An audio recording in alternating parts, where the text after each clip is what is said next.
Well, I'm joined now by Leonardo Goy, an analyst of the Colombian conflict in Bogotá. Thanks for joining us. Just how big is this deal? Do you think it's going to last? Do you think it has enough public support? Well, this is a historic day, and there's reasons to be optimistic and very happy about what's going to happen later on today in Cartagena. Now, this is a conflict which has left over 250,000 victims, 6 million displaced people, and what's going to happen really does mark the end of, as President Santos said, the longest-running conflict of the Western Hemisphere.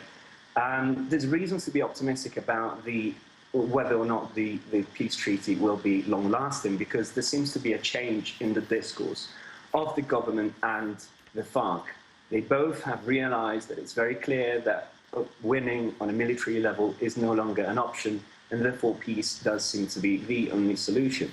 Now, as to the polls, because of course whether or not this treaty will be implemented will ultimately depend on the decisions that Colombia will take on the 2nd of October, the polls seem to indicate an overarching majority of Colombians will vote yes. That is to say, according to the latest poll, 72% of Colombians will vote in favor of the treaty, whilst only 28% will vote against. That is not to say that peace will be perfect, because doubts remain. There are many questions, chiefly perhaps whether the FARC will actually surrender their weapons and whether it will turn into the political body that they aspire to be.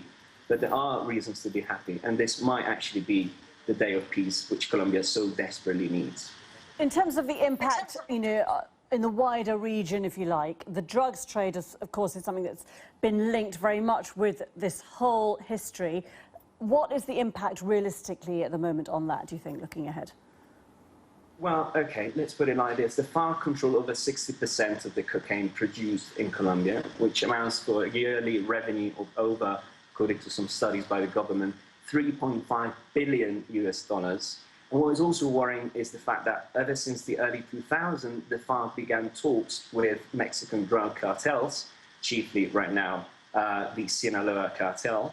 So if the FARC were to go through with the eradication of the illegal crops, which is one of the 6 points that was agreed upon by the government and the FARC delegation, then the big question that one has to ask is what exactly will happen to the cultivation of the crops, to the illegal crops that the FARC have to eradicate. If some FARC will defect and join other criminal gangs or form criminal gangs of their own to continue their drug-related operations, then it might be the case the Mexican drug cartels would begin new links with this new FARC-associated or former FARC members' criminal gangs. So it is a difficult question to answer, but the chances are that we might see an intensification of drug routes between Mexico and Colombia. What about people who have lost their lives as a result of this conflict? The victims. I mean, there are so many questions, aren't there, going forward in terms of the justice that follows for families involved, but also whether then FARC becomes, a political party, enters politics in a legitimate way. OK, well, the entire peace process was actually premised on the idea that the justice framework that was going to be implemented and that was going to be used as a way to prosecute those responsible for over 52 years of atrocities was not going to be standard justice, but traditional justice, so transitional justice. That is to say, a system that is based upon the principles of truth, responsibility, and compensation. Now, Santos has made it very clear that if a demobilized FARC member who's found guilty of committing certain atrocities will not commit to repay the victims he's left behind, will not commit to reveal the truth around the acts he's committed, and will not take responsibility for those acts, he or she might face over up to 20 years in prison.